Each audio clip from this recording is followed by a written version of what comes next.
ঢাকা সিলেট মহাসড়কের নরসিংদীর বাঘহাটায় CNG filling স্টেশনে ভাঙচুর এবং এক কর্মচারীকে মারধরের প্রতিবাদে 22টি ফিলিং স্টেশনে সেবা দেয়া বন্ধ রেখেছে মালিকরা। এ নিয়ে বিস্তারিত জানাতে আমাদের সাথে যুক্ত হচ্ছেন সহকর্মী মোহাম্মদ হৃদয় খান।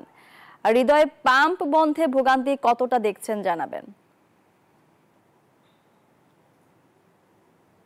বলছিলেন যে নরসিংদী ঢাকা সিলেট মহাসড়কের বাঘহাটার পাশে কিন্তু এখানে যেই ফিলিং স্টেশন রয়েছে সেখানে গতকালকে দুপুরের আগে হামলা এবং ভাঙচুরের ঘটনা ঘটে।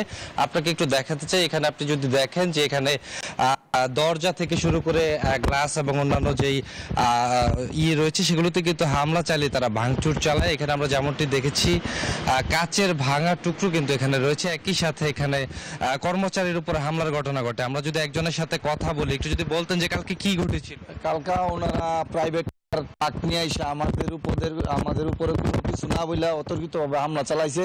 বলতেছে যে গ্যাস পাম্প বন্ধ কর, এইগুলাই বইলা আমাদের গ্লাস ভাঙিয়া আমাদের লোকদেরকে দৌড়াইয়া মাঠের ওই পাশে ক্ষেতের মধ্যে ফেলাই দিছে।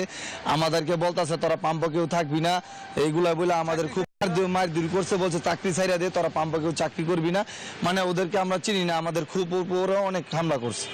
আসলে যেমনটি শুনছিলেন এখানে কিন্তু এই ঘটনার প্রতিবাদে নরসিংদীর 22টি ফিলিং স্টেশনে সেবা দেওয়া বর্তমানে বন্ধ রয়েছে, যে কারণে বিপাকে পড়েছে পণ্যবাহী এবং যাত্রীবাহী বিভিন্ন পরিবহন। সকাল থেকে তারা এখানে এসে সেবা না পেয়ে তারা কিন্তু ভোগান্তির মধ্যে পড়েছে এবং একই সাথে দ্রুত সময়ে এই ঘটনার সমাধান বিচার না হওয়া পর্যন্ত কিন্তু তারা এই সেবা দেওয়া বন্ধ রাখবে বলে আমাদেরকে জানিয়েছেন। তো সবকিছু মিলিয়ে নরসিংদী থেকে এই ছিল আমার কাছে সর্বশেষ। ফিরে যাব স্টুডিওতে।